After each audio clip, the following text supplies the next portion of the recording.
शेकापला उमेदवार मिळाला नाही, अपक्षाला पाठिंबा द्यावा लागला. पनवेलचे माजी नगराध्यक्ष जे.एम. म्हात्रे यांचे वक्तव्य.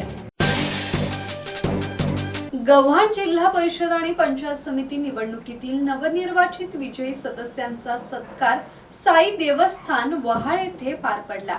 साई संस्थान वहाळचे अध्यक्ष रवींद्र पाटील यांच्या वाढदिवसानिमित्त आयोजित कार्यक्रमात पनवेलचे माजी नगराध्यक्ष जे.एम. म्हात्रे यांनी राजकीय भाष्य केले. आजपर्यंत गव्हाण जिल्हा परिषद शेकापच्या हातातून जाऊ दिली नव्हती. मात्र माझ्या भाजप प्रवेशानंतर यावेळी शेकापला उमेदवारच मिळाला नाही. त्यांना अपक्षाला पाठिंबा द्यावा लागला आणि पक्षाच्या चिन्हावर उमेदवार उभा करता आला नाही. त्यामुळे ही निवडणूक आम्ही सहज जिंकली, असे पनवेलचे माजी नगराध्यक्ष जे.एम. म्हात्रे म्हणाले. विठ्ठल ममताबादे, संवाद मराठी लाईव्ह, उरण.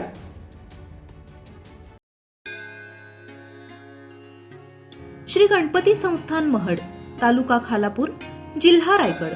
श्री वरद विनायकाच्या भक्तांसाठी भक्त निवासाची सोय, स्वच्छता आणि 24 तास गरम पाणी. सीसीटीव्हीची नजर. आगाऊ नोंदणीसाठी संपर्क करा 02192 26 69 12 72 76 47 38 54.